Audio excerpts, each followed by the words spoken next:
It's a pleasure to be here on the campus of Butler University for this event, Capitalism, Government, and the Good Society, sponsored by Butler University and Liberty Fund. My name is Russ Roberts. I'm a research fellow at Stanford University's Hoover Institution and host of the weekly podcast Econ Talk, which is part of the Library of Economics and Liberty, which is sponsored by Liberty Fund. I want to begin our program by introducing Chuck Williams, Dean of the College of Business here at Butler University, and Chris Talley, President of Liberty Fund. Please welcome them.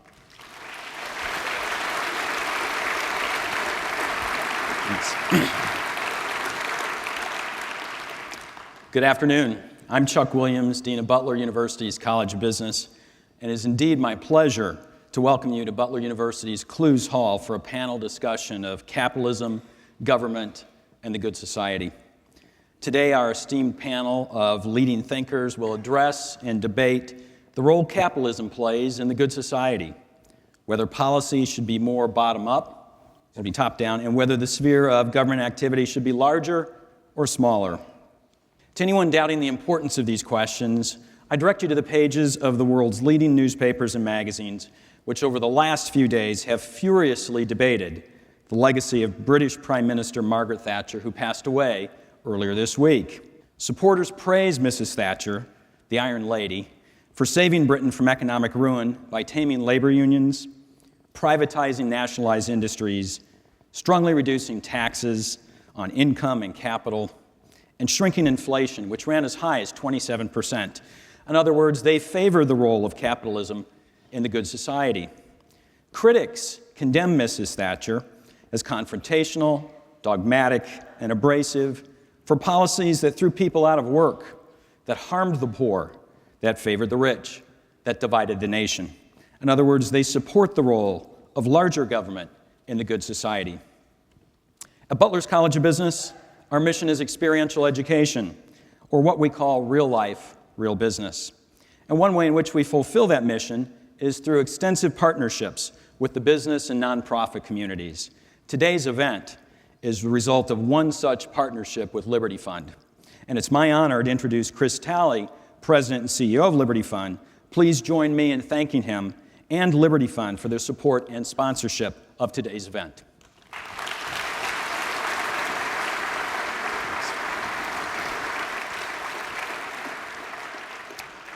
Thank you, Professor Williams. I'll take just a brief moment to explain a little bit about what Liberty Fund, kind of an organization Liberty Fund is, and join in the warm welcome for this evening's program.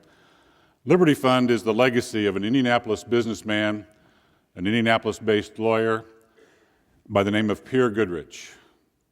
He was a very successful businessman, practiced law for a few years, but more than that, he was a very curious intellectual. Spent his life striving to understand what it is in man's nature that makes him want to be free. Mr. Goodrich founded Liberty Fund in 1960, resulting from a long process of self-education, driven by that curiosity, along with in-depth conversations with family, friends, and business associates. He hoped that through educational activity, liberty might be restored and be preserved. Mr. Goodrich believed that liberty in all of its dimensions, religious, economic, political, and intellectual, offers the greatest chance to release the fullest measure of the creative potential of the individual and therefore of society. Liberty Fund and the Pierre and Enid Goodrich Foundation are delighted to have the opportunity to join with Butler University in working with Professor Williams to provide this evening's educational program discussing the commanding heights of economic activity.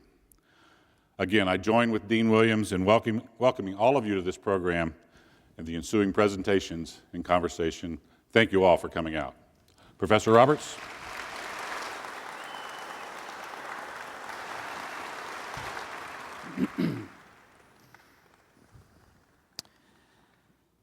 We're here to talk about capitalism, government, and the good society. And my view of capitalism has always been that under capitalism, man oppresses man. But under socialism, it's the other way around. It's not my line. I'm told it came from Mad Magazine. And to be honest, it's not my view, but it does capture the reality that all political and economic systems are imperfect. The ideal mix between free markets and government intervention was the central political and economic issue of the 20th century, and it gives every indication of being the central question of the 21st century. We're still arguing about the appropriate role for government in stabilizing the business cycle, the appropriate levels of government intervention in healthcare, how we should regulate the financial sector, the role of government in the distribution of income, and plenty more. The big questions really haven't changed very much. What role does capitalism play in creating the good society? What's the appropriate role for government? Should economic activity emerge voluntarily from the bottom up, or should it be steered and imposed from the top down? What changes in the interaction between the marketplace and government should be put in place in the aftermath of the 2008 financial crisis? Should government sphere be larger or smaller? Is market failure or government failure the right starting point for tackling these questions? What are the right rules of the game, the right policies that let human creativity and self-expression flourish? We have a remarkable group of speakers here today, each with their own philosophical and policy perspectives to help us think about these issues. Each speaker is going to talk for about 10 to 15 minutes, and that will be followed by an informal hour-long conversation that I'll moderate. So let's get started. Our first speaker is Michael Munger. Mike is professor of political science at Duke University, where he directs the philosophy, politics, and economics program. Trained as an economist, Mike is the author of numerous journal articles at the interface between economics and politics, as well as the author of Analyzing Policy, Choices, Conflicts, and Prices. He blogs at the Voluntary Exchange and at Kids Prefer Cheese. He leads all guests in appearances on Econ Talk with 22. Our last conversation was on John Locke and Hurricane Sandy. And he is also the best living economist to appear in the Keynes-Hayek rap videos. Please welcome Mike Munger.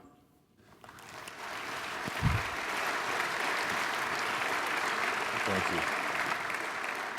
Well, thanks very much. How are y'all doing?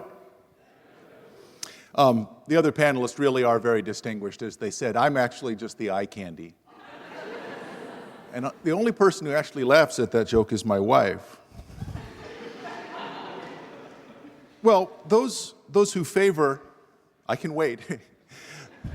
Those who favor liberty and free enterprise are often accused of being idealistic and naive. And I think exactly the opposite is true. There are some real problems of information, collective incentives, and externalities. But if we're realistic about the alternatives, which are equally bad, and in many ways worse, I think we can have a more useful discussion than the kind of dichotomy we usually get.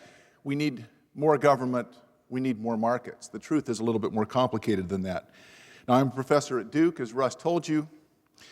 In North Carolina at the State Fair, we have what, in effect, are beauty contests for pigs. So you might imagine, in one of the categories at the State Fair, there's a big, pretty pig contest. And there aren't many entrants because there's big pigs and there's pretty pigs. But there's not many big, pretty pigs. So there's just two. We have the two entrants. First one comes out and the judge goes, "Oh, God, that's an ugly pig. Let's give the prize to the second one." Well, he hasn't seen the second pig. Now, it's true that the first pig is ugly. But why would you have a decision based on the fact that there's problems with one system and the other one must be better? But that's precisely what people who want to reject market solutions in some ways are advocating. So the world is imperfect, our knowledge is limited. That particular pig of market solutions is in many ways pretty ugly. The world is hard. Problem is that advocates of state intervention often want to award the prize to the invisible pig, the state. But when you actually take a look under bright lights, government failures are just as ugly, just as prevalent, and in some ways harder to control than market failures. Now, the kind of research that I do is called public choice. I'm interested in the consequences of policies, of the results of different combinations of rules and incentives, and I've reached the conclusion that limiting the role of government, not eliminating, but limiting the role of government in the lives of citizens, in both markets and in society, has the best consequences for society and for human flourishing. So I want to make 2 points in this regard. First, society and the state are different things. In fact, the state can sometimes crowd out society. But society is not the market either, it's something else. And then second, the real question is not between more regulation and less regulation. The real question should be what I'm going to call the right kind of nothing. Well, if I say that society and the state are different things, and society and the market are also different things, government's a political collective organization that uses coercion. Markets are a set of shared institutions that reduce the transactions cost of impersonal exchange. Society is everything else. Society is all the complicated relationships that you have with people around you that are neither coercive nor based on price and exchange. And you think about your lives, an awful lot of what you do is in that third category. Society is a really big pig, and in some ways it's prettier than either the state pig or the market pig.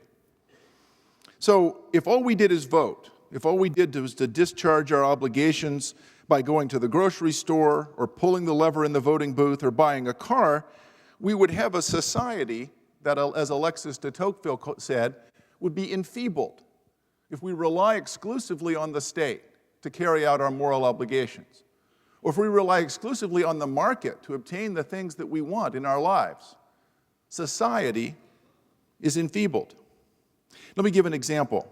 John Stuart Mill, in his 1848 book, Principles of Political Economy, said that no one would build lighthouses from motives of personal interest because they wouldn't collect the fees that were necessary to cover costs. So Mill's conclusion was, it's the proper office of government to build and maintain lighthouses, since it is impossible that the ships at seas which are benefited should be made to pay a toll. So the conclusion was, markets are a pretty ugly pig, let's just give the prize to the second, which is the state. But the fact is, as early as 1820, in England, which was the home of John Stuart Mill, more than 3/4 of all lighthouses had been built, and at that time were operated, the very time that he said this, were being operated by private individuals. Now, how can that be? How can it be that it could be that lighthouses could be provided? How could it be that lighthouses, which were supposed to be public, could be provided privately? Well, there were sailors' societies that had sprung up as part of society, not truly market nor truly state, that provided insurance, pensions, ways to provide for widows whose husbands had been killed at sea. And a group of people got together and formed a voluntary private organization. So it's true that government officials back a lot of the enforcements of those contracts. But how exactly did it work with lighthouses? Well, if you put in to a port, the proprietors of the port, the people who operated the stores, would charge something extra, and then that money would go to the private lighthouse. So lighthouses being provided privately by these societies didn't require state action. Now, when I tell people this, sometimes they say, well, but that sounds like the government was acting. In a way it is. If you go into the Circle K and buy a Coke and try to steal it, the government enforces those contracts. So there's some mix, there's some proper mix of private voluntary action in groups and enforcement by the state. What I'm objecting to is the automatic awarding of the prize to the pig we haven't even seen, which is the state must provide the lighthouses. That's not true. There are many ways that creative individuals can come up with voluntary organizations to provide those services. So the lighthouses of coastal England in 1840 weren't pure market entities, but a kind of hybrid. The point is, there's no hope if we stick to these binaries. If we say more markets, more government, we have no hope of solving the problem. We have to do it on a case-by-case basis. Well, second, the right kind of nothing. I hope we can get away from the kind of dichotomy that I've talked about. And the objection that I often hear, I'm a kind of libertarian economist in terms of my own politics, people say, well, you just want the government to do nothing. Well, that's not right. What I want is for the government to do the right kind of nothing. And what would I mean by the right kind of nothing? Well, in 2009, I taught for a semester in Germany, in Friedrich Alexander University in Erlangen, Germany. And I don't speak any German. So at least twice a day, I would end up saying, look, I'm sorry, I don't speak any German. And in some way, I'd embarrassed myself and something awful would happen, and I would go home and hide in the bathtub. But the problem was I would sometimes get hooked on what appeared to be cultural cognates. And I thought I knew how a grocery store worked. So I'd go to the grocery store, and in the US, if you're at a grocery store and you see an elderly woman pushing the shopping cart back towards the store, you say, I'll take that for you, ma'am. You take the shopping cart in, she doesn't have to walk all the way in, and you get the shopping cart. So I tried that. I'm in very large Kaufland, underground parking lot at a grocery store, and I see this elderly woman, kind of about 5 feet tall in heels, Uber Oma, a grandmother, walking along, pushing a shopping cart. And so I think, okay, I know what to do, and I pantomime to her, I'll take that. And her reaction surprised me. She dodged hard to the right. I had on more sensible shoes, and I was younger. And so I dodged that way too, and I was going to intercept her, and she dodged pretty hard to the left. But I had the angle, and I grabbed the shopping cart. It's surprising how loud an old lady's screams are in an enclosed area like that. Because she started screaming. And then I saw a policeman running. In Germany, you don't usually see policemen running. They're very placid individuals. If they want to talk to you, they go. He was running and looking at me, and I thought, this is bad. And I was practicing my speech. I don't speak German. I don't speak German. He gets to me and starts yelling, and I said, I don't speak German. And he says, in perfect English, fortunately, what are you doing? Now, many of you know, and usually people from Germany or Europe at this point are cringing because they know that in most of Europe, in order to put the shopping cart back, you rechain it and you get back €1. So there's a deposit. So I was trying to steal €1 from an old lady. I didn't think that I was, but in the policeman's eyes I was, and in his defense, I was. It didn't just look that way, that's what was going on. So he demanded ID, and I wasn't carrying my passport, but I pulled out my wallet, and he saw my Duke ID, and he said, oh, my nephew went to the executive MBA program at Duke, and I thought, oh, thank God. By this time, I could see the corners of his mouth starting to pull up, and I said, look, I've never seen a shopping cart. I had no idea. I'm sorry. And, okay, this was going to be fine. But then, now he was smiling, and he said, without turning around, she's still looking, isn't she? And I looked, and she was peering out from behind a pillar, ready to see justice done. And so he said, okay. And he starts shouting. I'm not going to shout loud because I have a microphone on, and poking me hard in the chest. You have to understand, I don't think she speaks English.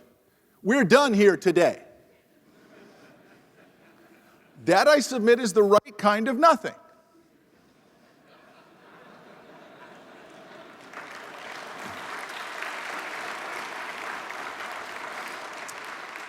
Now, you can understand that someone on the left might say, well, you libertarians, you just want the cops to do nothing, as if they were going to sit in the car and smoke cigarettes and say, oh, another grandma's getting robbed. Where do you want to have lunch?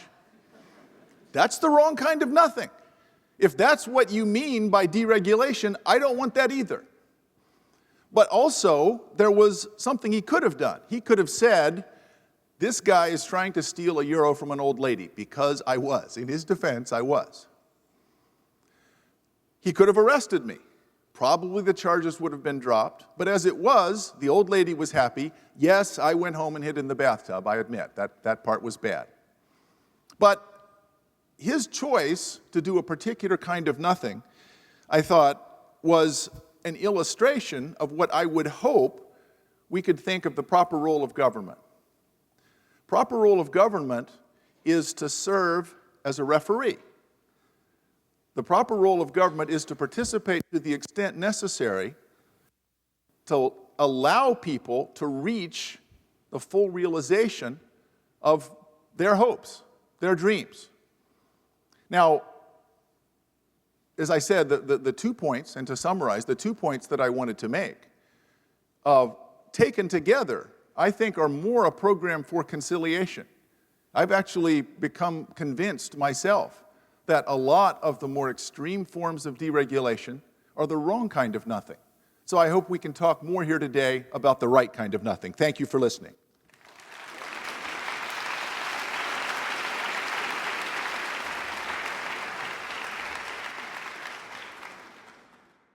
Our next speaker is Robert Skidelsky.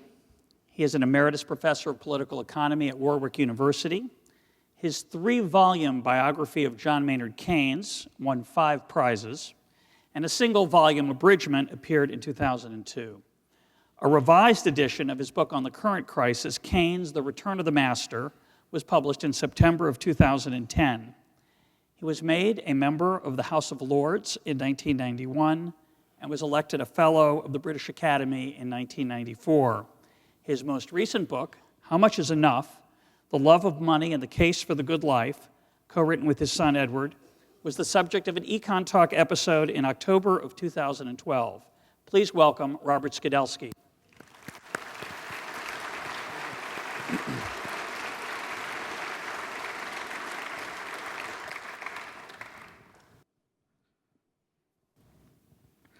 Ladies and gentlemen, I'm not going to talk about Margaret Thatcher, though I will answer and make any comments you want on her, on the Iron Lady, afterwards. Certainly, we've been overwhelmed by news of her, by her achievements, and also, of course, quite a few criticisms of her divisiveness. So I'll be very happy to talk to that, but rather I'm going to talk about the conditions of liberty, which seems a good topic of conversation for a Liberty Fund event. Owing to the hazards of the weather, I find myself the sole representative of common sense this afternoon. So the question really is, what policies and structures are best suited to maintain the system of liberty? And I want to consider that question through the prism of the 2 great rivals of 20th century economics, John Maynard Keynes and Friedrich Hayek. They were the colossi that bestrode the world of economics. Curiously enough, although they were near contemporaries, they hardly ever engaged. They were near contemporaries, they lived in the same country, but they only had a couple of engagements over a long life. The first was in 1931, when they reviewed each other's books. Well, like most professors, they reviewed each other's books badly. Hayek complained that Keynes's treatise on money lacked any principle of equilibrium. And Keynes was a bit more acerbic in his review of Hayek's Prices and Production. He called it an example of how, starting with a mistake, a remorseless logician can go mad. Hayek never reviewed Keynes's big book, which was his general theory of employment, interest, and money. He said that by the time he had finished the review, Keynes would have changed his mind, so it wasn't worth reviewing it in any case. But I do think that was a cop-out. He didn't know how to review it. However, I now come to their second and most fruitful encounter, which was in 1944. And in 1944, Hayek published his Road to Serfdom, his famous critique of central planning. He attacked the idea of democratic central planning because he said there would never be enough voluntary consent in a democracy for the goals of a central plan. Therefore, democratic central planning was an oxymoron. Partial planning, by which he meant a mixture of planning and markets, he also thought wouldn't work because, I quote, any attempt at such partial planning involved a progressive suppression of that economic freedom without which personal and political freedom has never existed in the past. And fascism and communism, the two big rival ideologies in 1944 were totalitarian culminations of what had started as democratic planning. That was his thesis. Western democracies were fighting fascism without realizing that they were on the same slippery slope to serfdom. The originality of Hayek's book, of course, was this argument that what he called serfdom need not be brought about by evil men like Hitler and Stalin, but by the actions of good men. The road to serfdom was paved with good intentions and was covered at a creep rather than at a gallop. Well, Keynes read this book.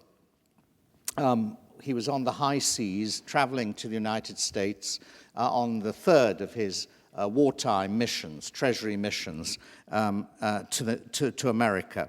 And he wrote to Hayek in a letter dated 28th of June, 1944, which perhaps was rather surprising in view of their huge differences on economics. Keynes congratulated Hayek on having written a grand book. Morally and philosophically, I find myself in agreement with virtually the whole of it, and not only in agreement, but in deeply moved agreement. But, there was a but. In fact, there were 3 buts. And I just want to go through the buts because I think they're very, very apposite to what we're thinking about this evening. First, you admit, Keynes wrote, that it is a question of knowing where to draw the line between the state and the market. You agree that the line has to be drawn somewhere. This is Keynes. But you give us no guidance whatever as to where to draw it. As soon as you admit that the extreme is not possible, you are, on your own argument, done for. Since you're trying to persuade us that so soon as one moves an inch in the planning direction, you are necessarily launched on the slippery path which will lead you in due course over the precipice. So that was his first but. Hayek doesn't give us any guidance as to where to draw the line between the market and the state. And that's a good criticism. It's a cogent criticism. Libertarians have always regretted Hayek's concessions, in particular the concession he made that you had to have a limited welfare state. In fact, some of them have detected in Hayek a dangerous tendency towards socialism. The libertarian writer Ayn Rand denounced Hayek as a compromiser. And another famous libertarian philosopher argues that Hayek leaves the state's role ad hoc, open-ended, and indeterminate. Now, Hayek did try to draw the line in a number of ways. For example, he tried to distinguish between general rules, which he thought were admissible, and rules designed to benefit particular groups, which he thought were wrong. But this doesn't do the work in defense of liberty he quite wants it to, because general rules, like conscription, for example, can be highly coercive. I mean, Nazi Germany and Soviet Russia were conscripted societies, but everyone was conscripted. Those rules weren't aimed at any particular groups. And Hayek also argues that a social safety net is okay, provided its aim isn't redistributive. But of course, it's bound to be redistributed, since in practice, a social safety net involves a transfer from the wealthy who don't need a social safety net to the poor who do. It is more accurately called forced charity. Well, that was the first of Keynes's criticisms. Second, Keynes argued that an enlarged role for government was needed to prevent, I quote, disillusion with the results of your philosophy. This was a sound conservative, even Whiggish position. Because what Keynes was arguing was that rejection of government policies to prevent slumps, for example, or to overcome extreme poverty, would likely produce a flight from liberty. In other words, he was arguing for government intervention as an insurance policy, because if you neglect that insurance, you're likely to get far worse. And this had just happened in interwar years. In Germany, there was a flight from liberty, and Keynes said you need precautionary measures. You need government to intervene to prevent those situations getting out of hand which produce political extremism. And there were other criticisms Keynes could have made. On the other hand, let me not leave the argument too strongly weighted in favor of Keynes at this point. Hayek was right to point out, though he only did so after Keynes's death, that by destroying belief in the balanced budget rule, Keynes had opened the door to an unrestrained expansion of government spending. I mean, that, I think, is how you balance that particular argument. So this brings me to Keynes's final point, his last point. After emphasizing the need for planning, Keynes went on, but the planning should take place in a community in which as many people as possible, both leaders and followers, share your own moral position. Remember, he's writing to Hayek. Moderate planning will be safe if those carrying it out are rightly oriented in their own minds and hearts to your moral position. Dangerous acts can be done safely in a community which thinks and feels rightly, which would be the road to hell if they were executed by anyone, those who think and feel wrongly. So that's Keynes's defense of dangerous acts. In communities with democratic traditions, they don't lead to serfdom. In short, moderate planning was consistent with the preservation of liberty. And I think Keynes's view here was echoed by many of the American reviewers of Hayek's Road to Serfdom when it appeared. For example, Professor T.V. Smith of Chicago University noted that preparation for an electrocution and preparation for an electrocardiograph were the same up to a point. What the outcome would be in either case depended on the traditions of the particular society. And Smith wrote, "No country has yet wittingly or unwittingly slipped into serfdom, whose presuppositions are democratic, whose customs, hopes, and habits are full of sympathy for men and replete with respect for laws." So basically, it depends on the society whether these acts, whether big government leads to serfdom or it doesn't. However, Hayek has a good comeback on this, though he didn't reply to Keynes's letter, by the way. Keynes's argument was essentially static. What it ignored was the consideration, this is Keynes, that right feelings and democratic customs can be depleted and eroded by continuous government intervention. Their continuation is not independent of the acts being done.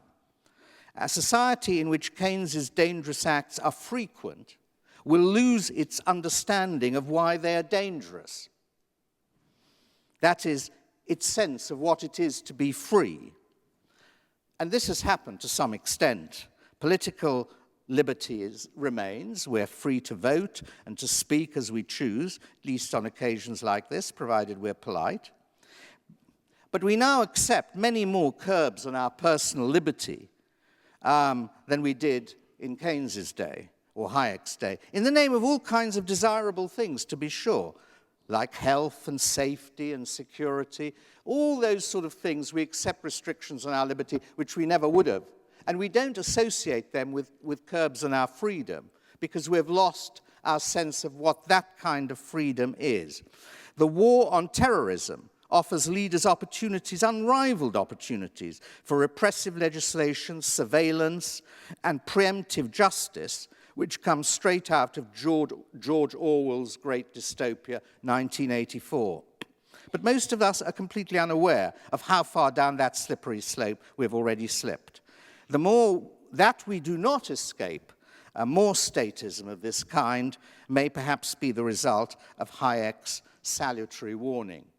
Now, this is the skeleton of the great debate which should have been, but never was. It never was because Keynes died less than 2 years after The Road to Serfdom appeared, and therefore never engaged properly with Hayek on this very important field of political economy. The question, of course, is a Keynesian state more or less likely to preserve political and individual liberty than a Hayekian state? And we'll talk, maybe discuss this perhaps more in our conversation, what I think the essential functions of a state are in the modern age. I mean, economic stabilization, provision of public goods, and I would argue a redistribution of wealth and income. But my own view is that a state which does what Keynes wanted a state to do would be less vulnerable to political extremism and political authoritarianism than a state which followed Hayek's road. And in practice, underneath all the rhetoric we hear, post-war Western states have been more Keynesian than Hayekian.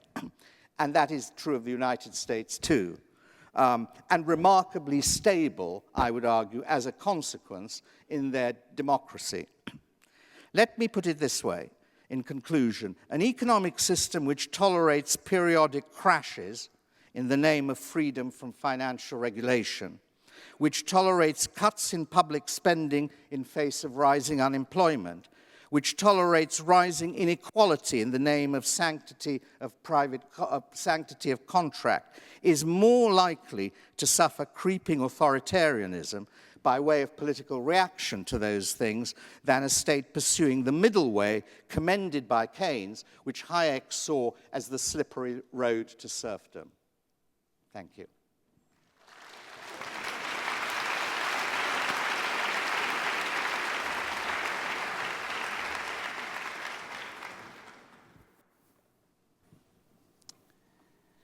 Our next speaker is Richard Epstein. He is the Lawrence A. Tisch Professor of Law at New York University School of Law and the Peter and Kirsten Bedford Senior Fellow at Stanford University's Hoover Institution. His latest book is Design for Liberty, Private Property, Public Administration, and the Rule of Law. His regular legal column, The Libertarian, can be found at hoover.org. He's been a guest on Econ Talk 7 times, and he will be appearing for the 8th time soon to discuss constitutionalism. Please welcome Richard Epstein.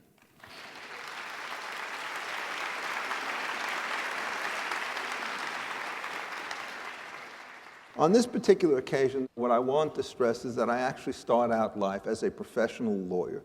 And what lawyers do is something in many ways quite different from what economists do and political theorists do. What they do is they basically spend a lot of their time in the engine room trying to figure out how it is that you make these grand ships of states go. And we have basically 2 major functions that we try to discharge in these cases. One of them is to figure out how it is that we grease the wheels so that transactions can take place, whether they be done by private individuals or by government.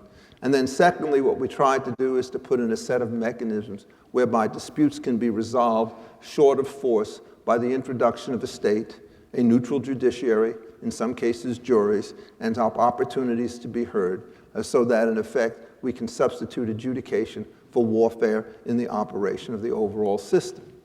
What is the lawyer's role in this situation is, I think, important to note. Lawyers are remarkably uncreative people, I think it's important to say. We have never had a bright idea of how to organize a new industry, how to get people together with respect to collective actions. We are essentially the keel on the boat. We are not the sail that propels it forward. But a boat needs a keel as well as a sail, because what it has to do is to find a way to make sure that your enthusiasms do not exceed your capacity. So inside the engine room, our particular job is to do what the great economist and my personal friend Ronald Coase had said, figure out how it is that you try to organize the system so as to minimize frictions and transactions costs, where the transactions costs are to social interactions, what frictions are to the operations of physical systems. They never do you any good. And so to the lawyer, the way in which you try to maximize the level of social welfare from the center is to figure out how it is that you drive those transactions costs down in order for creative activities to take place. And in order to do that, what we then have to do is to figure out what are the 2 kinds of things which by and large tend to frustrate the organization of a political system. And it turns out that they are as follows. One of them is good old-fashioned aggression. It's a situation where you use force in all of its forms. You punch people over the head. You start to set traps of one kind or another so they fall in and die. You mislead them by fraud so that they fall to their death, things of that sort. And essentially what we could say is most people who engage in that kind of activity do so for some kind of private gain. But we're equally confident that the losses that come out on the other side of the transaction are far greater, so that it's not a situation in which the way in which you combat force is to have more aggression. What you have to do is to define some sort of collective institutions which can restrain that in the name of the self-preservation of the liberty of all persons in question. This is, I think, the fundamental condition of a society, and introducing the rule of law, which essentially finds ways to curb that kind of aggression, is in fact the first and paramount task. But it is not the only task that you have to face when you're trying to organize a society. There are problems of coordination that also take place that sometimes cannot be achieved by voluntary means. Ideally, if you could get everybody together by way of a contract, that would be perfectly wonderful, because you could be confident if it were indeed a voluntary contract, everybody would come out the winner. But when it comes to organizing certain kinds of organizations, it turns out that voluntary solutions are not possible, and we have to start thinking of collective type of arrangements. And in doing this, I think it's important to remember from the very beginning of the legal system, it had never been devoted solely and exclusively to the protection and organization of private property. One of the subjects that I teach on a regular basis now for over 40 years is Roman law. And if you go back and you read the beginning text on this particular subject, the first thing they start to talk about is common property. And only after they've understood what makes property common work do they start to talk about private property. And if you want to get a sort of homely biological analogy as to what this situation starts to look like, what I recommend you do is to think about your own bodies for a second, and you realize that you have two kinds of organs inside of it. One of them are the long and skinny. You have a neural system which goes from one end to the other, and then you also have a blood supply which has exactly the same kinds of situation. If in fact you were to cut either the nerves on the one hand or the blood supply on the other, the entire system would fall to pieces. When you're talking about a social system, you also have the long and skinny. Think of them as rivers and trails, streets and highways and so forth. And the key point to understand, it's only if these things are subject to various kinds of rules of open access can you have communication back and forth between individuals who occupy private plots of land. And to put the analogy again one step further, inside the body not only do we have the long and skinny, but we also have the short, square, and squat, the various kinds of organs which are highly specialized in what they do, which are communicated or connected with each other through these other two systems. And in a social system, the private property is, in fact, the factories, the farms, the houses that are beside the road, so that the ideal nature of the particular system in question requires that you have common and open access to a communication network of one kind or another, coupled with productive centers that start to take place with houses, farms, factories, and so forth. And indeed, this is not a peculiar feature of this or that society. No matter where you go or no matter what you do, that kind of dichotomy exists. And it's important to understand that because many of the critics of private property do not understand the way in which the more sophisticated defenders of private property argue for an optimal mix of those things which are collectively operated for the communication, transportation, and so forth, and those things which are privately controlled. Now, once you look at these two things, you can see what the perils turn out to be. With respect to these highways and so forth, what you have to do is to make sure that they do not get divided, they do not get snipped. The famous Treaty of Westphalia in 1648 was designed to make sure that there weren't an endless series of toll gates along the Rhine River, which would in fact destroy communication. So what you needed was collective action to make sure that the rivers would not be privatized. On the other hand, if you have land which is privately developed, privately owned, privately defended, and you allow somebody else to take it, what happens is those who are not allowed to sow will not be able to be reaped Or to put it in another way, if you wish to get something at the back end, you have to give an incentive for people to put the front end investment in so that you now have the explanation as to how it is long and durable private property rights with these farms and so forth can create the overall system in question. So the question is, what kind of legal system do we start to use in order to organize these kinds of complex objectives? And here, what we do is we first have rules of acquisition. How does somebody get the property? I'm not going to defend elaborately the novel proposition that each of us owns our own body, because the alternative is either a system of collective ownership which immobilizes us all, or a system of slavery which allows the few to exploit the many. But once you have those people, they cannot take something out of the common if it's a river or a trail, but they can take land, occupy, build, and develop it, so you get private property running in that way. Once you get these two institutions together, the next question that you have to ask is, how do you maintain and defend them? And here you get two other great bodies of law which help put the system in greater coherence. The first of these is what we call the law of tort. And what that means, in effect, is we now have a general rule which says that one person is not allowed to trespass against the person or the property of another individual. That's the way in which we want to control against aggression. Sometimes we say we're controlling against externalities. That latter term is much too broad to be truly safe. You have to be much more careful in the way in which you use it. Why is that the case? Because many people get disappointed if it turns out that a competitor comes along and offers a good for a lower price with a higher quality, so that all their efforts to create wealth by their own labor is now smashed by that kind of opposition. But the key thing to start to remember is that if we start with the trespass situations, we're stopping these negative-sum games where everybody is made worse off by the repeated application of force by one person against another. But if you now combine classical liberal theory in the legal side with modern economic theory, what you understand is that the competition, which results in disappointed competitors, necessarily results in a higher level of social output than any alternative system known to man, including that of state monopolies, whereby the government decides who can produce what and how much can start to take place of various kinds of activities. If one wants to figure out what the great decline in the United States and in Europe has been with respect to social policy, it has been exactly the confusion that I've just mentioned between physical externalities and fraud externalities and competitive externalities, whereby what we do is we say, in effect, that certain people suffer from ruinous competition when somebody else comes up with a better mousetrap or a cheaper good to sell, and so therefore the state has to intervene in order to prevent these things from taking place.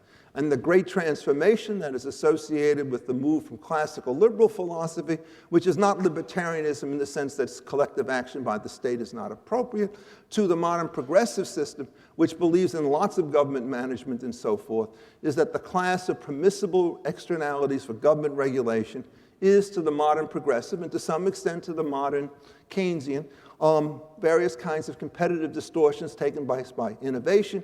And it's exactly that mistake which creates the greatest problem that we face, because it means that we turn an efficient economy which has a competitive industry into one that becomes much more monopolistic.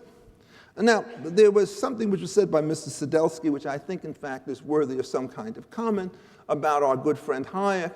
And indeed, I have actually written an article called Hayekian Socialism, which attacked Hayek for doing exactly the thing that he should not have done, which was to understand that if you have to understand the limitations of an ordinary libertarian theory involving force and fraud, it means that what you have to do is to go into a huge set of cross-subsidies in the redistributive state. One of the things that lawyers have always known is there are actually three states of the world that you have to take into account. One is pure competition, which is generally speaking an extremely good and benevolent type of situation. The other is naked aggression, which you have to forestall. But the middle case has to do with the situation of monopolies.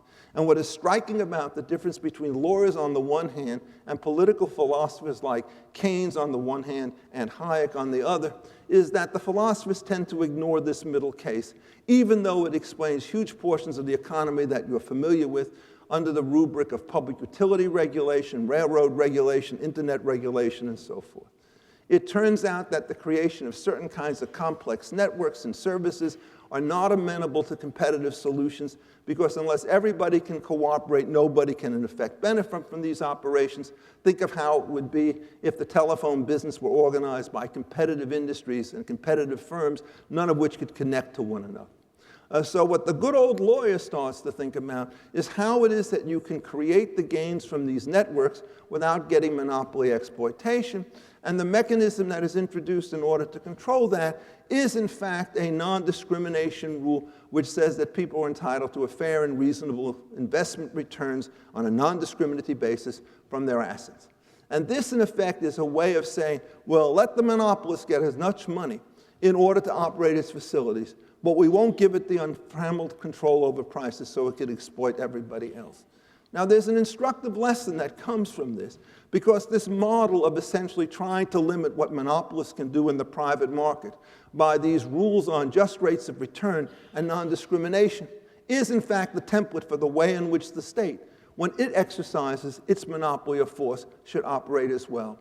And all the rules about forced exchange through taxation and through condemnation are illustrations of how it is that you don't have to have a pure market so long as you understand that a just compensation principle offsets the exercise and use of public force.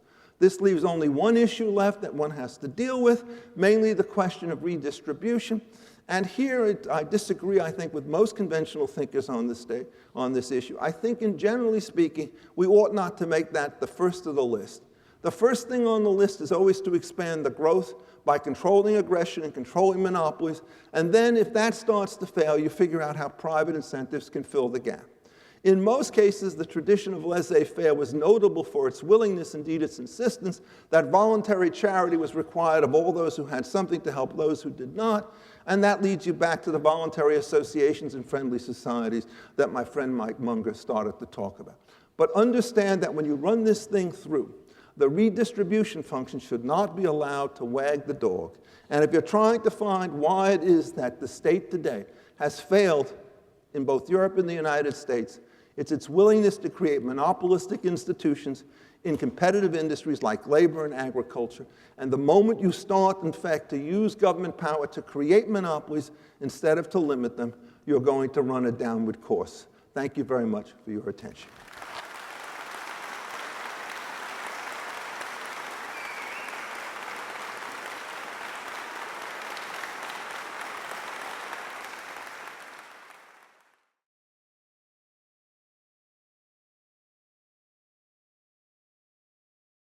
We're now going to move to the second part of our event, our conversation.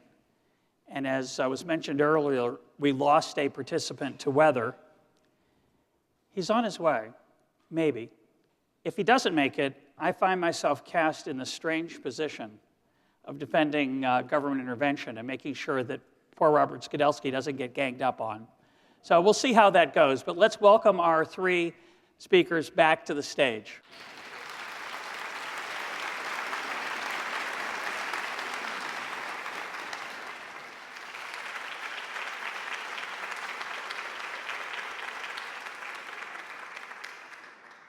So just to put names to faces again, we are very pleased to have with us for this conversation Michael Munger, Robert Skidelsky, and Richard Epstein. I want to start us off with the challenge of Twitter. I'm going to ask each of our three participants. Now, I have to be fair to them. I didn't tell them much in advance about this opening question, so I'm not going to hold them to it precisely. But I want them to tweet their appropriate role for government. So I'm going to give them 144 characters. Since that's a little bit brutal, I'm going to give them a few more sentences. But I want them to start by telling us briefly, what do they see as the appropriate role for government? And we'll for this one, we'll go around the group here one by one, and then we'll open it up to conversation. Michael. All right, I said in a way the very short kind of haiku answer is that government should be a referee. Government shouldn't be a participant, and government shouldn't be too active in actually making the rules on the fly. There should be a set of rules, and then government should be in charge of enforcing them. Robert? Three functions, I think. First of all, economic stabilization. Market economies don't ensure continuous full use of resources. Secondly, public goods. That is, goods which can't, for various reasons, be produced by markets, and Richard talked about that. And thirdly, enough redistribution to secure fair equality of opportunity for people to realize their potential. Richard? Well, I mean, I start off with the maxim, cooperation, yes, coercion, no.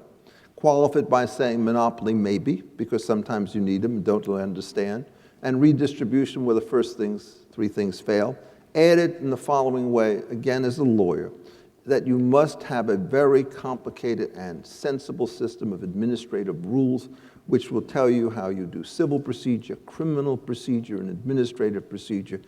That's the stuff in the engine room. It's probably the bulk of what I do as a day-to-day lawyer, and no one should ignore it.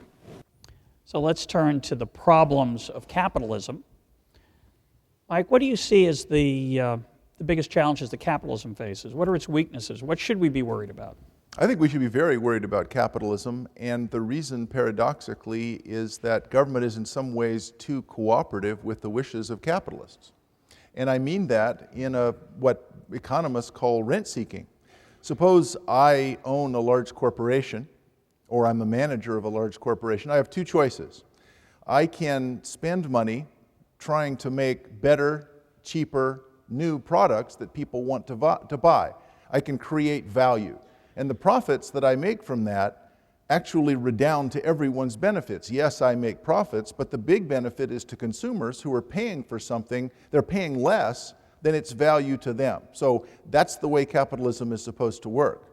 But the alternative, and it's identical from the perspective of the owners of the capital itself, is I lobby members of Congress for contracts which, if I were to make them privately, would violate the antitrust laws. I want to have contracts in violation of restraint of trade laws. Now, I can't do that because it'll violate the Sherman Act or Robinson-Patman, but I can if I get a cooperative member of the Senate.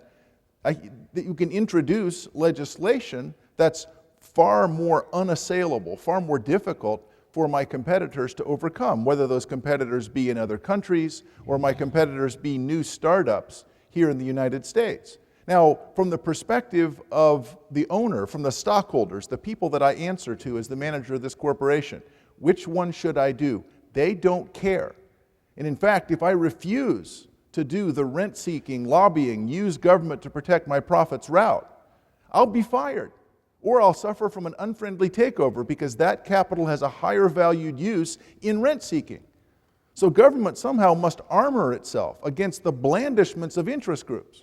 So the problem that we have is precisely that government is too susceptible. And this, I sound like a Marxist at this point, but this is actually, I think Marx was the first public choice theorist. No, you don't.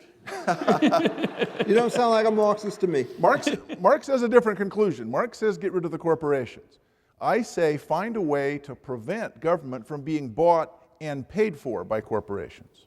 Richard, do you think capitalism has any weaknesses that need to be Of course. I mean, addressed? on the Marxist point, I don't think that's the central issue. I think he thought exploitation of labor through contracts which were winning on one side and losing on the other. And I think he was wrong about that. I think the fundamental difference on that point is that most of us believe that voluntary contracts result in mutual gains between the parties, and the problem is whether or not, as with monopoly, the external effects are negative and override those gains. But I think in many ways the situation is even worse than Mike says it is, because I'm going to go back into the engine room again. One of the great contributions of the American antitrust law was a case called Parker and Ground in 1943. And what you did is you found that the states organized a raisin cartel where all the costs would be paid by people outside the state. And the Supreme Court was so enamored of the fact that there was government protection for this that it said it was legal against the Sherman Act precisely because the state ratified it, whereas a good economist would say, oh my God, a state-run cartel, in fact, is durable. It won't break down for cheating. So this is essentially the problem that you see, is that you look at these societies, and we are busy in the United States and in many other places taking competitive industries using government resources to convert them into monopolies. When I wrote a book called Takings now, some 28 years ago, the basic logic of this book was that every transaction that you have, either voluntary or coercive, should result in positive sums for all the people who are involved. Monopoly always creates negative sums at positive cost, so it's a double loser. And controlling that, I think, is the most important thing. And to the extent that monopolization and capitalism are equated, it does a great disservice to the capitalist institutions. Robert? Yeah, I'd like to disagree with both Michael and Richard. Sorry, can I call you by your Christian names? Yeah. I think that, sure, there's been too much collusion between the state and certain interests. I mean, particularly financial interests. I mean, basically, the state has deregulated the financial sector at the behest of the financial sector to the point at which a lot of its activities, quite simply, are waste. I mean, a lot of finance is simply rent extraction. And has no social justification, and people at the top of the profession get paid far too much for the value they actually render to society. Is this the part where you disagree? This is the part where I'm going to disagree in a second. This is the part where I think, I agree. Now, and then to go to the part where I disagree with Richard, I don't think monopoly. Monopoly is bad, and monopoly is a great source of misallocation and all that.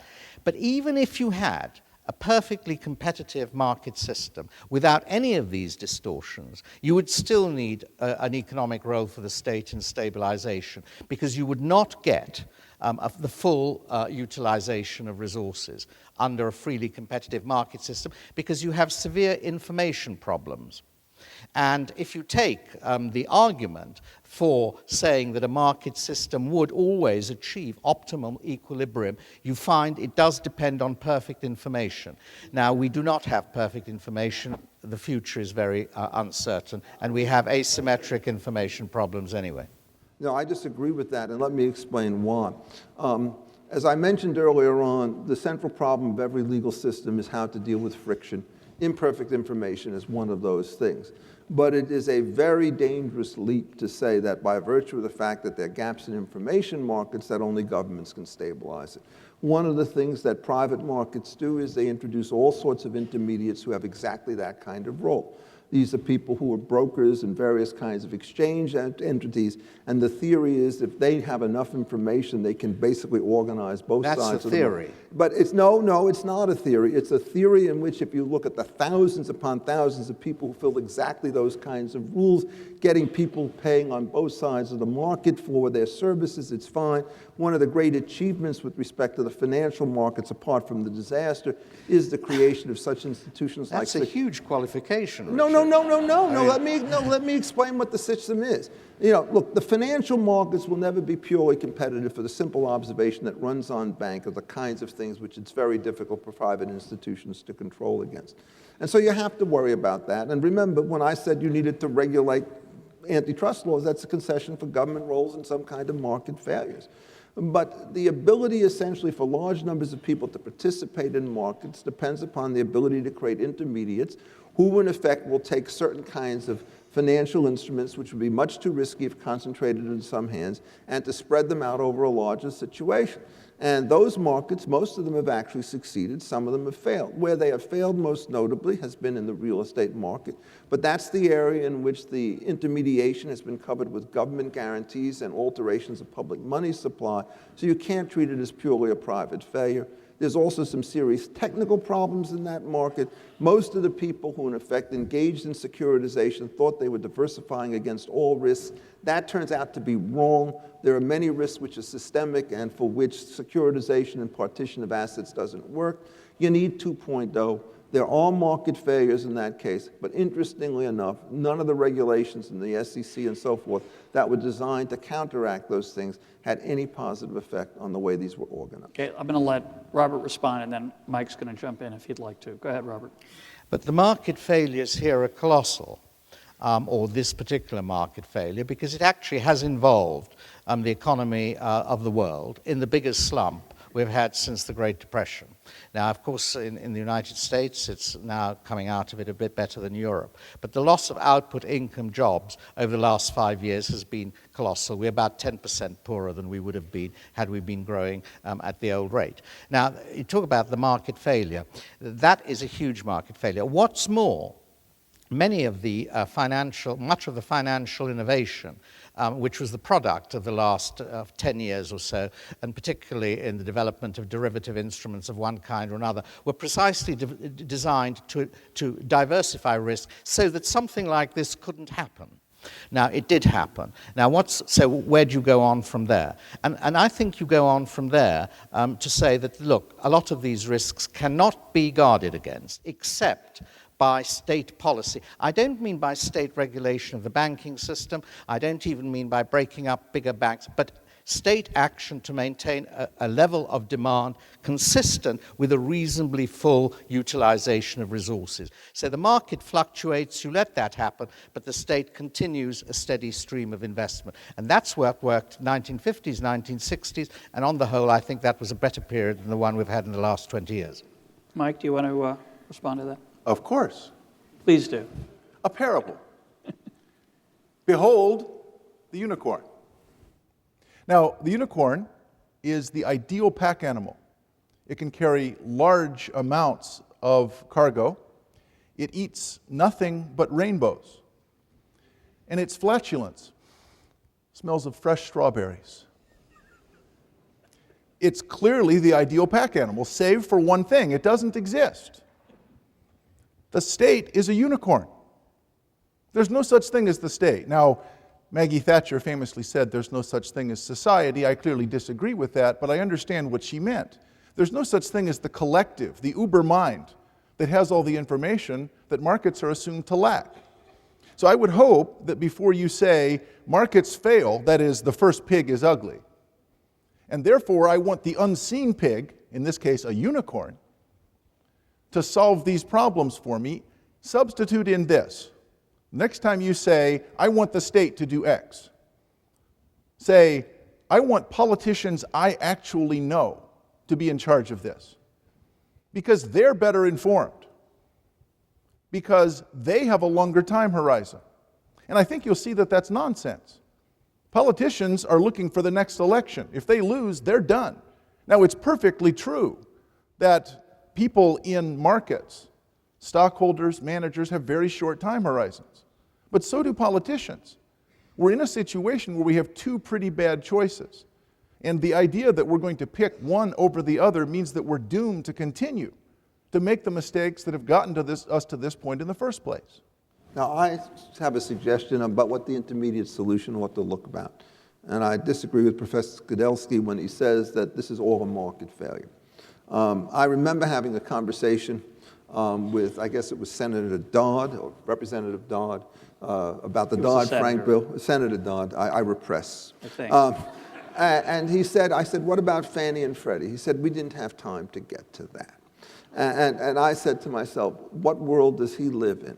And the reason is that when you start looking at the American financial crisis and the things it produced, what you did is you had the government as a guarantor of last resort, which is guaranteed to create irresponsible private behavior by banks who look to the guarantee rather than to the security.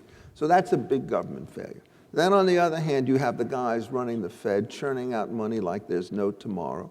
And the only way people can get their hands on that particular money through low interest rates is to bid up the cost of the complementary asset, i.e. the real estate.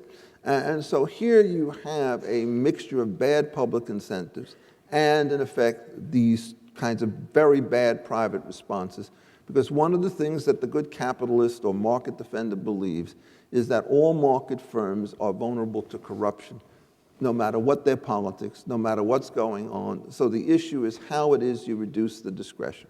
And on this point, I would just like to mention that one of Milton Friedman's great achievements was not his defense of markets, but the defense of the kind of monetarism which was designed to introduce this form of stability, whereby you tried to keep the money supply, difficult to find to be sure, roughly proportionate to the level of goods, so that the interest rates remain relatively constant, so that long-term contracts could take place without that incredible uncertainty that takes place with currency risk fluctuation. And remember, every single private contract involving pounds or dollars has a state component associated with its operation. But Richard, it sounds like you're just renaming. You're conceding Dr. Skidelsky's point. No, you're look, renaming I don't even concede anything. That's not my I lifestyle. concede I'm trying to say, look, there's a middle position. You're just in there. renaming it. No, I'm not. I'm trying to say what the particular functions are and what the particular malfeasances were. Because I do think that you're wrong to the extent that you think that we can somehow or other run a monetary system by, say, turning to a gold standard or something which would be independent of government control. Look, you mentioned the title of my book, right? Design for Liberty, Private Property, Public Administration, and the Rule of Law. That middle piece is as much a part of this system as anything else. And when you run it very badly, you get very bad results. And to that extent, I agree with Dr. Skidelsky. But I disagree with him as to whether it's an all or nothing situation and how you define what the particular risks were in these cases. I also think that blockades on international trade of one kind or another, particularly in the Depression, really mattered. So what you need to do is to go back to the kind of Adam Smith, broad taxes, open markets, distaste of monopoly, redistribution last, and you'll do a lot better than we will with these modern confections. Yeah, of course it's not an all or nothing thing. I mean, only extremists or cranks believe it's an all or nothing thing, and we haven't got any of those on this platform. So you've got to find out what are the things markets do well and where they should be encouraged in all things, and what are the things they don't do, which can only be filled in some other way by regulation or by actual state action. I had a correspondence with Milton Friedman about this, and I showed him the manuscript of my biography of Keynes, whom he greatly admired, by the way.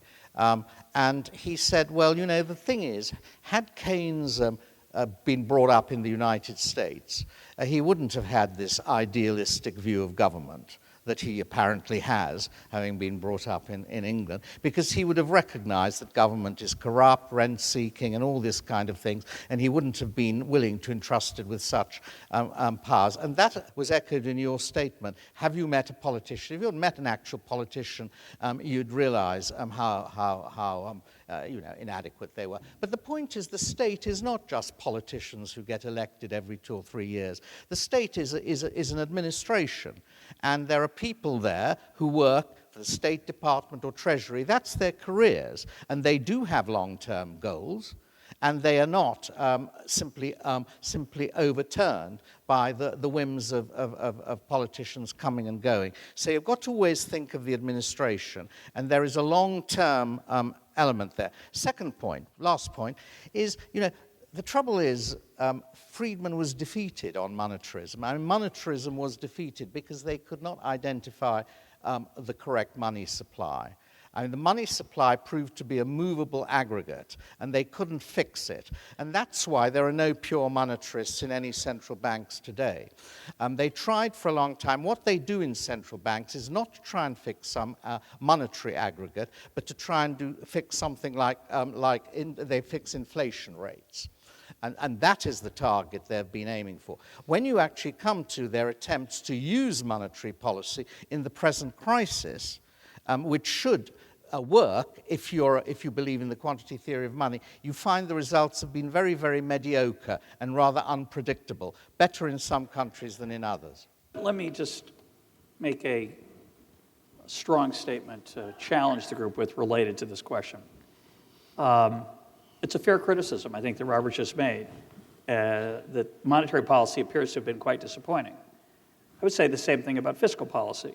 We spent $820 billion here in the United States on the promise that if we didn't do it, unemployment would go to 8.5%. We did do it, and it went over 10. Now, there are many reasons to explain that, but what I want to put forward to the group and get their reaction is, do you think we know enough about monetary and fiscal policy, that is, the use of the money supply, the use of government spending and taxation, to have any control and fulfill the role that Robert Skidelsky is asking for. Now, I'll let Robert go first, because I think he's going to defend that view.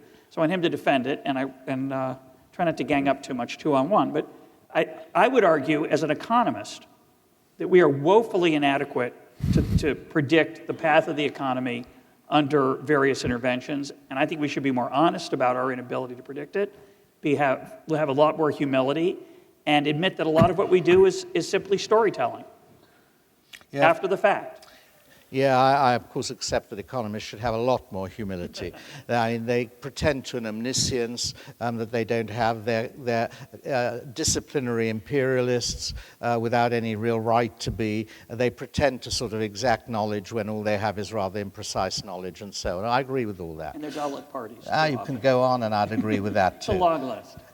Yeah, and a lot of them anyway work for private corporations and therefore aren't disinterested as they claim. But, having said that, I think government fiscal and monetary policies can improve on outcomes, especially in situations such as we've experienced since 2008, 2009. Just one point, if you compare what happened in the Great Depression, when governments deliberately tried not to intervene, and what happened in 2008, 2009, you have exactly the same downward slope for 5 months in both cases, and then in 2008, 2009, there was a flattening, whereas in 1929 to 1932, it went on for another 8 quarters. Sorry, I'm talking quarters, not months. And I think that was due to government intervention. I think they improved on the outcome that would have resulted had there been no intervention. No, can I disagree? I know it's a counterfactual, but I've got some data. I think it's really complicated for another reason. If you start looking at the earlier period, what happens is we did have government intervention in the United States in the form of massive deflation, which essentially screwed up all long-term contracts and resulted in massive, yes, it resulted in the foreclosures on long-term things and the bank run. You want to jump in first? Yeah, Go ahead. it wasn't the government. Well, a deflation is created by the change in money supply. Yeah, creation, yeah, but it turns out when Hoover did not and Roosevelt later did not reinflate the currency, it turned out that the contracts which were denominated in fixed dollars essentially could not be paid by farmers. It was Fed, not government. Well, the Fed is the government. I mean, for these purposes, I'm not going to try to distinguish which part of the government is responsible, but the only point I'm trying to make... In fact, the Fed is the unelected experts that you say are the best. Yes, I mean, these guys are government figures. The intervention on the tariff markets was Smoot-Hawley. When that statute passed, the market, which was slowly beginning to recover in early 1930, again took another nosedive. Then Roosevelt comes in, far from being non-interventionist. The man was the cartel king of the Western civilization. Hundreds upon thousands of these things were set up, one more destructive and insane than the other. And in fact, the only good thing he did, since he didn't lower tax rates, was to try to prime the pump, not because it's a first best solution, but because it was the second best solution. If you kill private investment through a 62% tax rate under the Revenue Act of 1932, either you spend from the public side or you don't spend at all. But to say that this was a period in which there was no government intervention is American fantasy. You know as well as I do that a correlation isn't a cause. The money supply did collapse between 1929 and 1932. What caused it to collapse? Mistakes by the Fed, as Friedman believed and Bernanke followed, or was it the collapse of business and therefore collapse in the demand for money? The jury's out on that. No one knows the answer. And I take the view that it was the collapse in the demand for money, demand for investment that caused the money supply to collapse. We're not going to agree on this afternoon. Well, I'm going to help you, which is a novel experiment. Really? Yeah, Okay. let me join in. I think on this issue, I'm on your side. I think it's extremely difficult to argue that it's government's fault that it didn't reinflate. You have to go to so I would disagree with you, Richard. Right. I think you have to go to a second level of argument that and this is what I think Friedman said. He said the existing regulations that the Fed had imposed stopped the system from naturally reinflating, exacerbated, worsened the deflation. But we have to admit, I think, those of us who like capitalism here, the three of us, one of us trying to stay quiet, that's me, but the three of us... Not doing a very good job. But thank you. The three of us on this panel who like capitalism have to admit that sometimes the money supply collapses that has nothing to do with the Fed. And I would say the financial crisis of 2008 would be another example where the shadow banking system, through a set of, again, we could debate how much of that collapse was due to government mistakes and encouraging moral hazard and bad investments, how much it was due to natural forces within capitalism. But the contraction of the money supply that occurred in the aftermath of the financial crisis is part of the problem, okay? So I don't think, I raise a different problem though, which is that Herbert Hoover spent a lot more money in 1932, 31, and 30 than he did in 29. He was an early Roosevelt practitioner. He would be a Keynesian in many senses in what he actually did. And so I think the jury is out on whether fiscal policy actually works. Can I make another observation? Yeah, and a short one though, because Robert needs to respond to me. Look, one of the things that I think follows from what Russ said is that it's very difficult to draw any inference as to whether deficit spending or austerity is going to give you a better result, and the results seem to be very clouded on that. But the one unambiguous thing that has taken place is the enormous increase of the unemployment rate, both in Europe on the one hand and in the United States on the other. And we know what the causes of those things are, and we know what the cures for that is. This is a situation in which the level of direct regulation on voluntary exchange has increased exponentially since earlier times. It's a cross between family leave laws, sick leave laws, minimum wage laws, Fair Labor Standards Act, anti-discrimination laws, union protections, and so forth, special gimmicks here, there, and the other place. The unambiguous prescription is not to try and guess the monetary aggregates on fiscal and monetary, but to simply remove all of that stuff and get yourself back to a situation where labor markets were much freer. That will have some effect on the employment rates, and that will improve everything else. And the unwillingness of the macro types to talk about those micro issues, i.e. concerning 150 million people, is, I think, a colossal mistake. Robert, respond, and then Mike. I mean, I just think you fail to distinguish between short and long-term things. How can you attribute the massive increase in unemployment since 2008 to regulations that have been in force for 10, 15, 20 years? I mean, what minimum wage legislation? No, it's what the minimum wage is. It's not the fact that there's a law. It goes up in 2005 to 2007 by 30-odd%. Unemployment in Britain rose it doubled without any change in the minimum wage law. Look, any common sense view would be that the big increase in unemployment since 2008, 2009 was due to the collapse of the economy. Output has just collapsed. It collapsed terrifically in those 2 years. That cannot be the result of changes in regulation over the period. Yes, it can. Mike? It was the result of the fall in demand. I mean, any economist will tell you that, even if they believe that fiscal policy isn't necessarily the right answer. Mike? So it's interesting to think about Greenspan's famous cri de coeur in congressional testimony, where he said that the set of regulations, or actually in some ways deregulations, that had been put in place, he had thought would be okay because of the inherently self-correcting mechanisms that capitalism, and that financial capitalism in particular, had. And it didn't.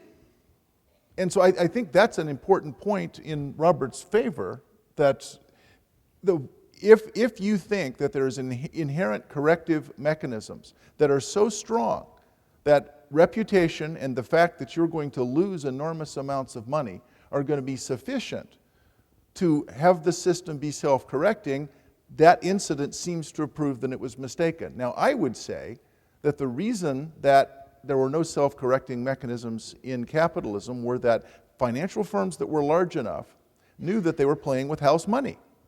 Either I would keep winning and I'd get to keep it, or if I would lose enough money, I'd be bailed out. Now, I don't think that's deregulation. I think that is an inability of government to commit not to reward extremely risky behavior. But I admit it's a pretty subtle point.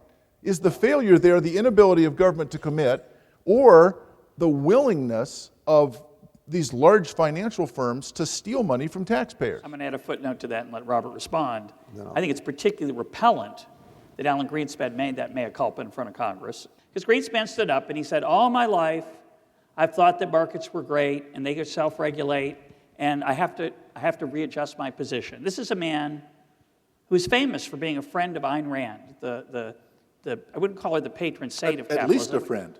The something of capitalism. What'd you call it? He was at least a friend. At least a friend, exactly. Maybe they were with very benefit. close. I don't read enough biographies to expand on that, fortunately. So here's a man who is identified in the public eye as the capitalist, who grovels in front of a congressional committee, makes this confession that he was wrong. And it sounds nice, except for one thing. As you point out, there's an alternative explanation, which is we had taken away the loss side of the calculation. The reason it's repellent, the reason it's disgusting, is that Alan Greenspan was one of the driving forces behind that removal of those incentives. He is famous for what is called the Greenspan put, which means that he wouldn't let asset prices go down. He manipulated money supply to keep Wall Street happy. In 1995, he testified in front of Congress that we, you and me, had to guarantee loans to Mexico because it would be too horrible if they failed. Even though it's not good policy, he said, it's the worst of a bad alternative. Instead of what we really did, we didn't bail out Mexico, we bailed out the banks that had lent Mexico money. In 1998, he spearheaded the redemption, the saving of long-term capital management, a hedge fund, which had really no systemic risk at all, but because that's where I believe the Federal Reserve's bread is buttered, in New York City by the people on their board. So for him to say he's learned a lesson and he's become an interventionist is a little bit obscene. Sorry about that outburst. I want to let Robert respond, and then Richard. I'm a supply side in many ways, and one of the supply side institutions that needs reforming is the banking system. There are lots of ways you can do it. I'm in favor of competition. I think that I'm in favor of competition. I would do what I think they do in the UK now. They've started to do. You can't abolish deposit insurance, whatever people say. It's not going to be abolished, but you can confine it to banks that take deposits and then free up all the rest from any regulation, really, so that people put in their money and they can lose it, and the government doesn't do anything about it. In that way, you remove the problem of banks being too big to fail. So I would do that. I stop at this point, but I'd like to come back to fiscal policy because it was mentioned, and I have another word to say about it. Good. Well, yeah, look, I want to agree with the last several comments, so a note of amity, but I want to sort of take issue with the question of why it is that things are so much worse now than they were before. And I think the changes in the systems of regulation and taxation, at least in the United States, have taken a very deep turn for the South, which help explain some of these particular problems. I'm somebody who works on the regulatory budget side of these things because that's what I do for a living in many ways. This stuff has expanded. Let me give you but one indication of what an alternative theory is. Uncertainty, when it increases, is like an implicit tax. And uncertainty is a tax on both supply and demand. If you look, for example, in the United States today and ask yourself what certainty you have with respect to the tax structure in this country, what has happened is there's not a single important tax rate that we have whose shape or whose duration is now known to anybody for a period of more than a year or two. We had an entire year where the estate tax just disappeared because these guys couldn't get their act together. Every one of these times we reorganized these things. You could have steeper progressivity, excise taxes, special capital gains taxes. They come and go. We will have the health care taxes coming on top of this. If you want to essentially have a government, you have to have long-term stability in government rules, just as you want to have long-term stability in the way in which corporate shares and businesses run. And I think, in effect, that major decline has created uncertainty which hurts both sides of the market. And the implication is a stimulus program will fail because it's targeted to shortness on the demand side, whereas an uncertainty theory will be much more accurate because it says it doesn't matter what you do on the demand side because the uncertainty is coming through on both sides. And when it comes through on both sides, it collapses all markets. And until you reverse that, and have government more constant in what it does, and get rid of the fiscal cliff which occurs every 6 months, you will not get a long-term improvement in the health of the United States. Robert. You cannot explain collapses in output of 5 to 10% all over the world, not just in the United States, in 2008 to 9, by increases in regulatory pressure or increased uncertainty about tax rates. You cannot do it. No, this is where I disagree. You could explain the that's what you slowness of the did, recovery. surely. No, I'm saying the recovery cannot take place in this environment. The thing is, we will have, because of banking failures, given what Russ said, I agree with, it's monetarism in a pure form, fiscal policies aren't great. But if you don't get the micro stuff more or less correct, you will have exactly what has taken place, the most feeble recovery that we've had in time, precisely because we have not got these organizations under place. You talk to employers and say, why don't you hire somebody anymore? Because they say the load that is put on, which we don't know, is very heavy, so you move to part-time employment, inefficient production. Everybody pulls back on both sides of the market. Let me put it this way, Robert. You may be right about some things about the macro stuff. Is there anything you could say which would say, you know what, I may be right about the 5%, but I think your proposals are bad nonetheless? Would you concede at least that they had some positive use? Because if they don't have any positive use, then we're on different planets. But I've already conceded they have Well, then, positive use. so that I thought you weren't conceding that fiscal policy No, had I any didn't say. policy. What I said was what Russ said, which is, and I think it's accurate, which is that when you look at this, I said, you don't know whether deficits or austerity are going to be better, precisely because of the weakness in the knowledge, but it's unambiguous that the removal of uncertainty and of restraints on labor markets and on the creation of monopolies, all of which are mid-sized issues, but there's so many of them, that those things would help, and everything in this country has gone in the opposite direction. You're claiming the bigger slice of the cake here. I'm willing to divide it between you. No, I'm just claiming, no, I'm not even trying to figure out what the side of the cake is. I'm trying to say every single micro policy that we have is anti-growth.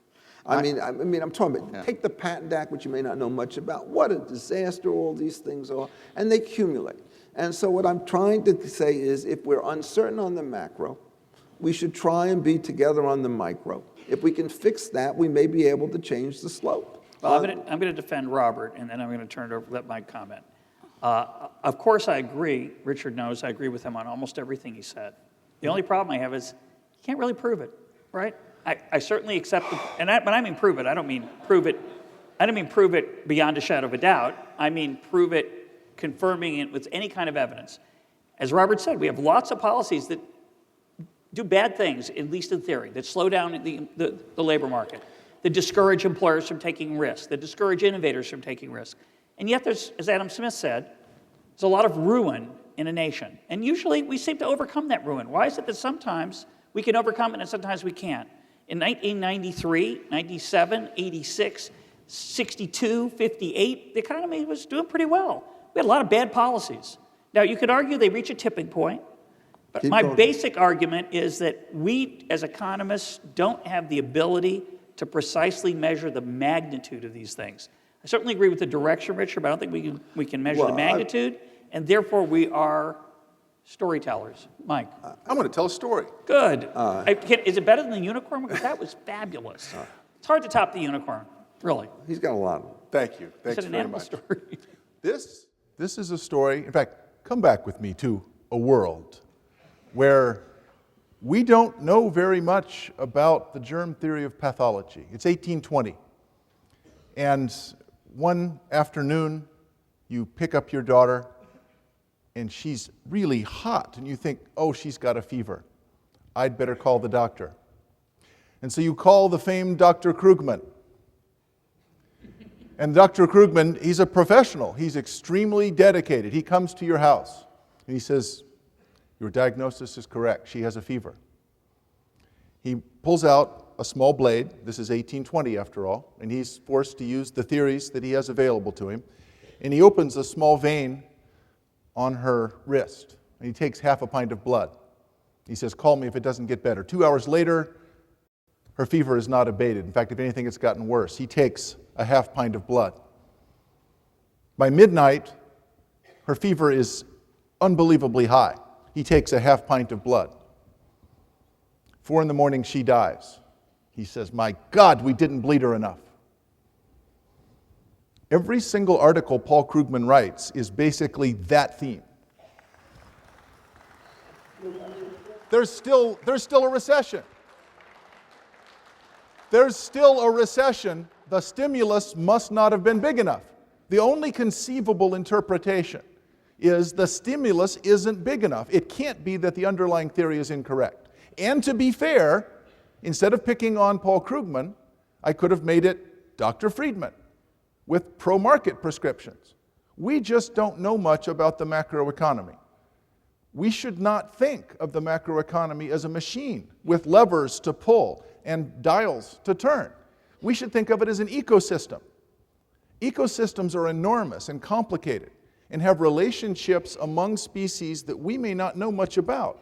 You lose one species, the entire ecosystem could collapse. We could get no growth in ways that are very complicated. We don't know enough to say we need a stimulus or we need more markets. It's an ecosystem, it's not a machine. Robert? Yeah, I think it's an extraordinary story, that, because it's exactly the opposite of the prescriptions that actually Krugman and the austerity. The austerity programs are bleeding programs. They bleed the patient. And that's very common sense. They're cutting down demand, they're cutting down government spending. That's a sort of bleeding process. The Krugman prescription is actually a pumping blood in process. It's exactly the reverse. The macroeconomic theory is very simple to anyone who gives it a moment's thought. The private sector is increasing its saving. That's a consequence of the slump and its over-leveraging and so forth. If the government increases its saving at the same time, the effect will be a downturn in economic demand and output, because my spending is your income. If I decrease my spending, your income goes down, and so it goes on. That's a straightforward theory. Dr. Krugman is not advertising cutting. It's a very interesting analogy, cutting, because bleeding involves cutting. That is what governments in Europe and England, and to some extent the United States, have been doing. And he's been opposing. It's just the wrong analogy. Mike, let Mike respond. Let Mike respond. His story. The point is, there's a theory, it has an implication, and the conclusion from the empirical observation that we didn't succeed is we didn't do whatever it was the theory says is important, not that the theory itself is incorrect. I don't disagree with you about austerity. I said we don't know about the other side either. So the point is, I have a theory which I can't possibly test because I hold it as a theology. I'm a macroeconomist. I'm a theologian, not an actual person who studies markets. But what is the theory, Mark? I will tell you never what told us what the theory is. No, here's my theory. Okay, yeah. I mean, there's no question. I told you my theory. But now I'll tell you my theory, because it's a very different theory. What happens is we increase the degree. You're certainly right to say if we have private and public savings together, it's a disaster. But there are two things you could do. What the Keynesian tries to do is to say, oh, there's this private stuff. Well, we'll spend stuff on the public side. Many times they spend it badly. When they spend it badly, what they do is they decrease the capital base for the long term. So it's a short, long-term trade of great invention. What they're doing, in effect, is instead of fixing the problem, they're trying to create an offset. So this is equivalent to saying, well, the minimum wage drops employment, so we have to subsidize employers. My view is you don't want to do that. You don't want to have two mistakes cancel one another out. What you try to do is to get rid of the first mistake. And how do you try to do that? Well, you try to remove the uncertainty, which makes people on both sides of the market reluctant to do that. If, in fact, you do that, then, in effect, things will start to improve both ways. And what you then do when you start looking to the government and its expenditures is not to figure out how you stimulate an economy, but to figure out how it is that you manage to make sufficient expenditures on infrastructure where they're needed.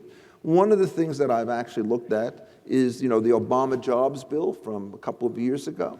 And most of that has simply a corruption of public institutions for long-term expenditures that will ruin the way in which infrastructure is worked.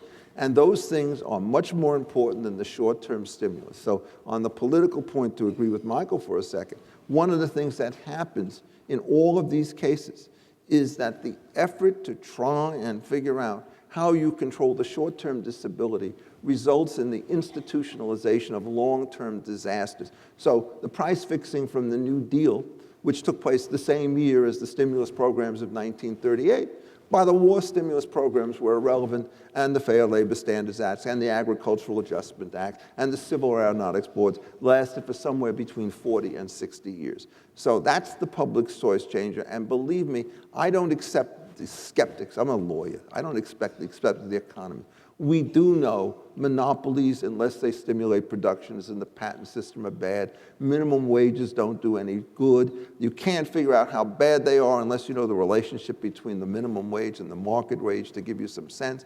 And that's why, in effect, as you start boosting those things up, the impacts will become much greater, whereas earlier on at a lower level, they might have been negligible. I think we do know all of that stuff. And so deregulate, flatten the tax structure, get rid of the political intrigue, and push on the levers that you understand, instead of having the theological debates on the things that these eminent economists don't understand. No. And frankly, I don't understand either. I think economists understand a lot, and I think they understand that everything you said is right. I think we ought to press off on these things. The point is that in the short run, and I emphasize short run, they don't do anything to increase employment or output. Their effects will be to enlarge, the capital base for future years. And a short run that lasts 5 or 10 years, in which the economy is seriously depressed or underemployed, and in which the fiscal policies seem to be failing, is actually to risk a lot of political damage to your system. I think people's tolerance of going through the ringer for longer-term advantages is actually quite limited, and I think we're starting to see this in Europe.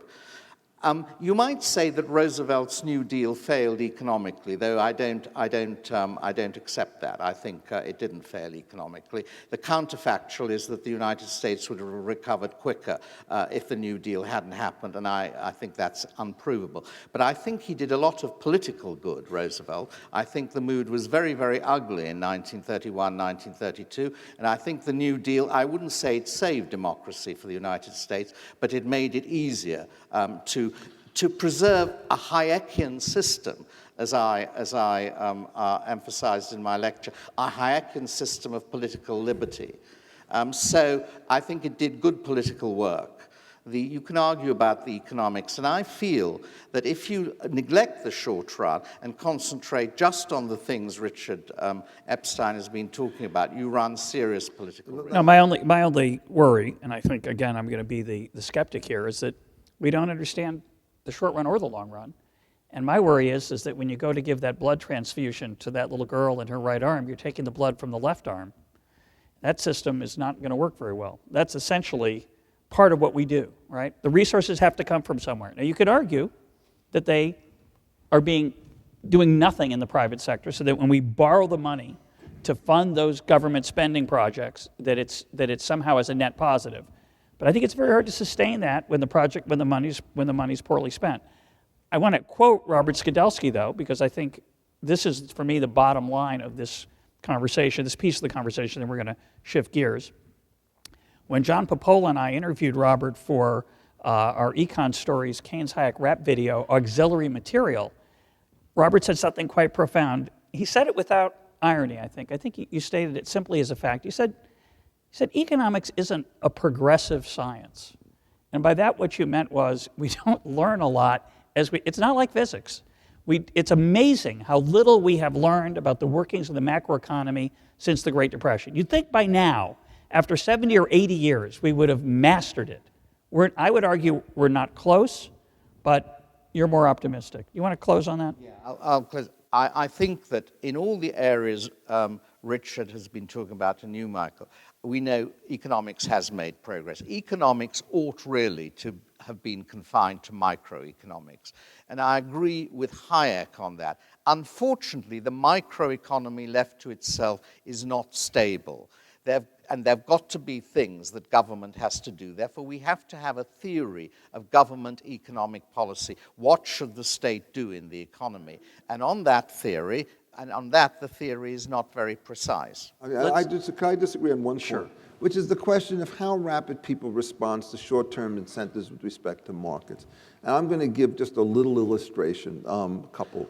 One of them is there's this nice piece by George Stigler and Milton Friedman together, trying to talk about the responses of markets. And what they do is they take first San Francisco, where everything is blown up by an earthquake, and they ask how long does it take markets to equilibrate so that supply and demand are back to what they were before. And the answer is about a year. What happens is the high prices induce massive influx of capital, and things start to slow down as the rates start to stabilize. You look at the energy markets, you open them up, the level of improvement is just enormous. Take rent control in New York City, where we were going to stabilize this stuff in the short run for the long-term benefit with 3-year statutes.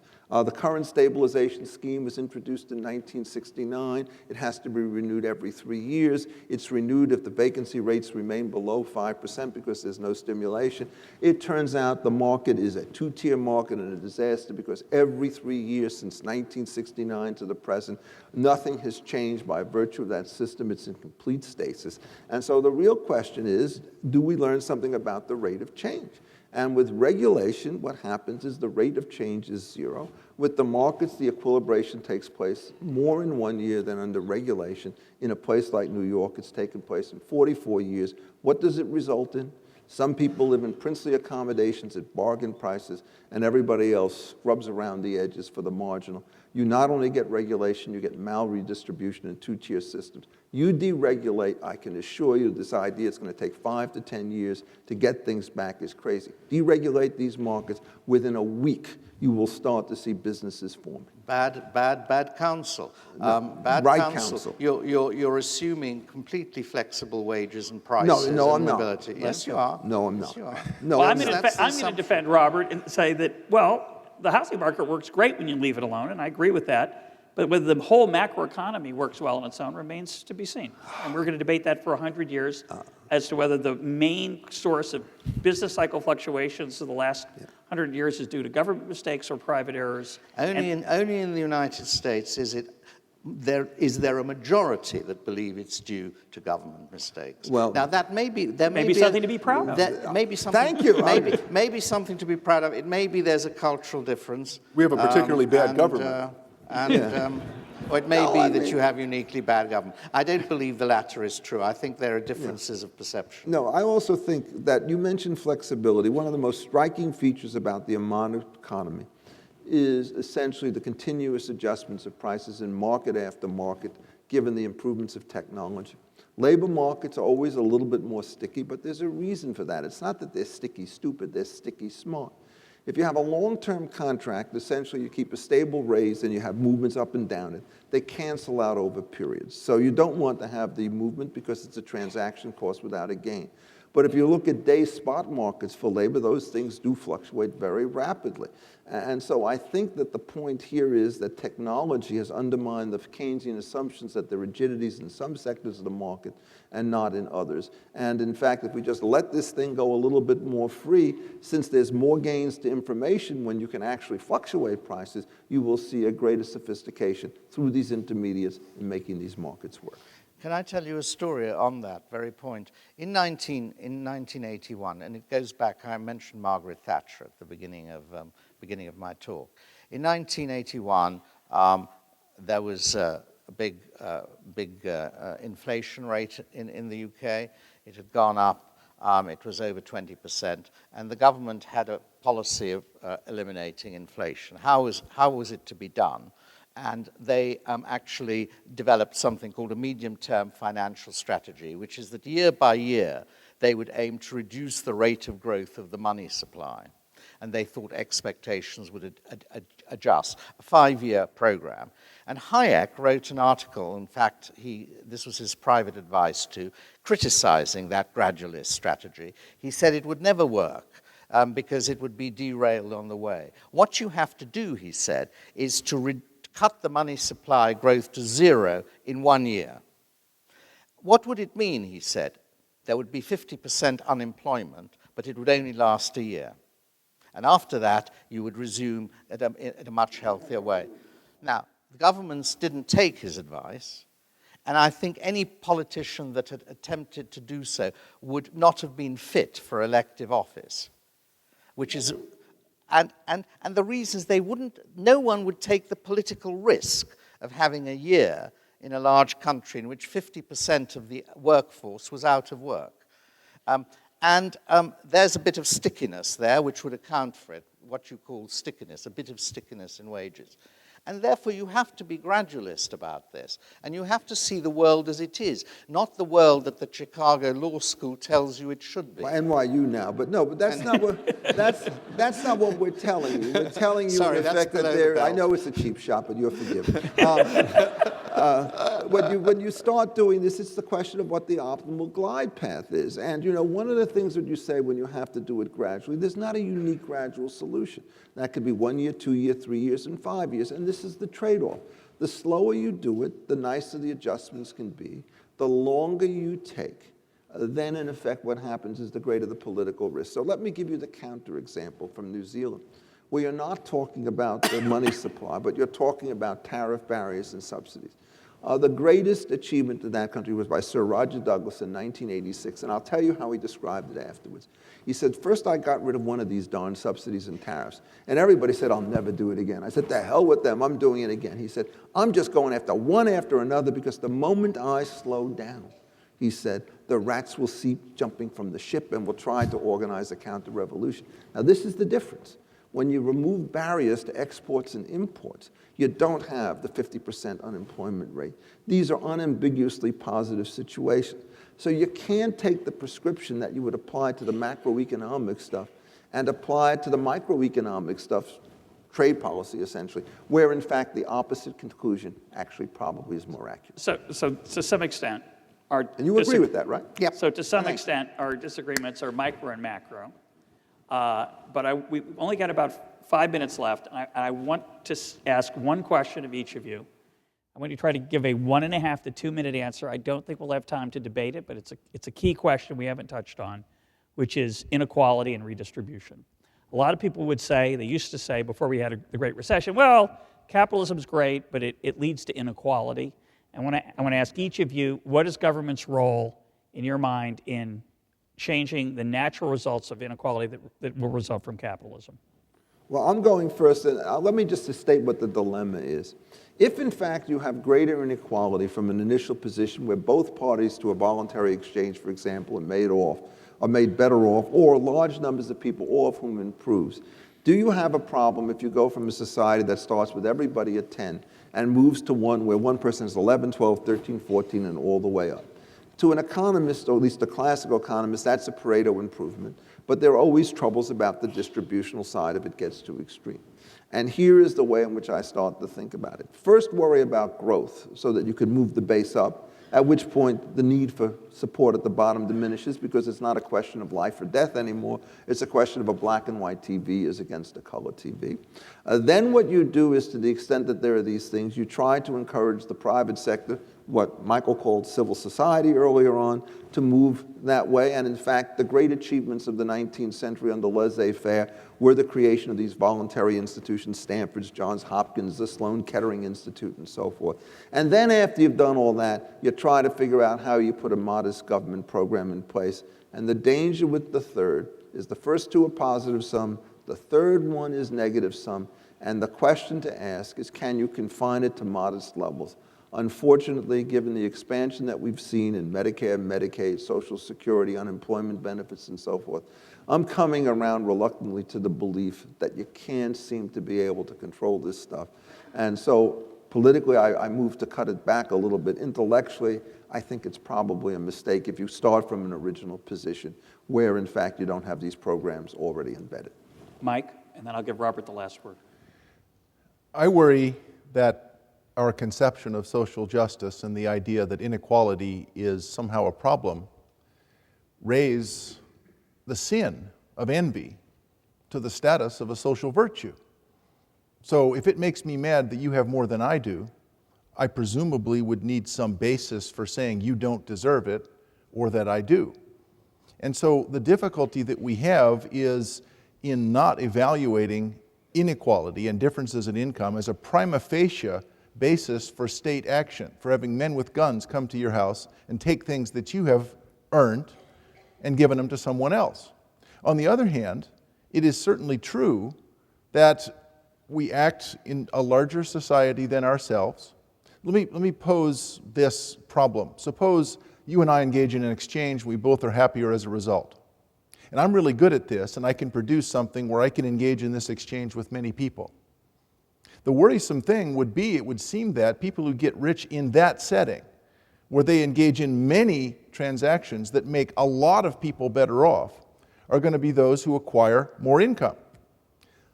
The problem is that when you look at the great wealth that's created by our financial sector, which is essentially a rent-seeking circus, when you look at the disparity in incomes between people at places like Archer Daniels Midland that have managed to secure for themselves enormous monopolistic benefits at the expense of all the rest of us, I think that weakens my argument quite a bit.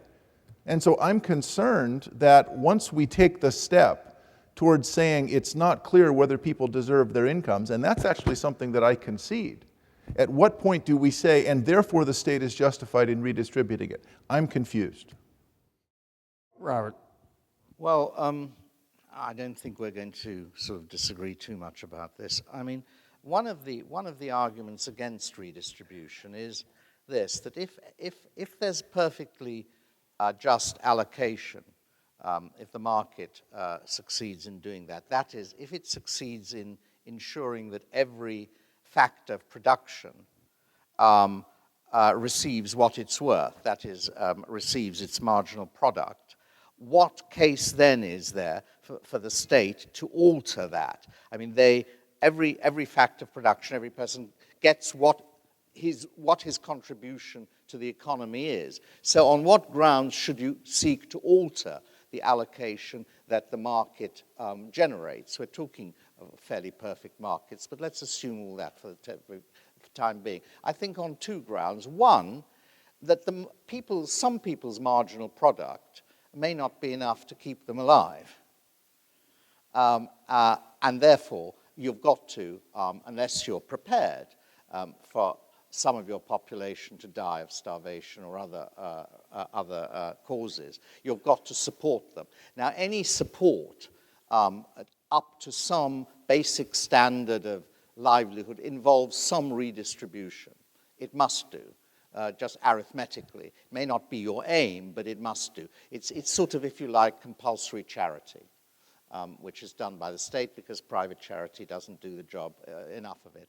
Secondly, you can, through redistribution, increase people's marginal products just by making them more effective, participants in the Labour Party. And the whole of the economics of... You meant Labour Party or Labour market? He meant labor force. I meant Labour force. Labour force. Sorry, I don't actually support the Labour Party. I'm a crossbencher, peculiar institution in the British upper house. You can improve people's marginal products because they depend on their educability, depends on their home circumstances, on their social conditions, lots of things. And if you improve that, you actually give them a higher marginal product and make them more effective competitors. And that, I think, is an argument for distribution. The whole of the economics of human capital and human capital development is based on this. And there you're not aiming, your aim isn't to redistribute, but your method has to involve some redistribution. I want to thank Butler University, Liberty Fund, you who came to help us create this afternoon, and I'd like you and all of us to thank our panelists, Michael Munger, Robert Skidelsky, and Richard Epstein. Thank you very much.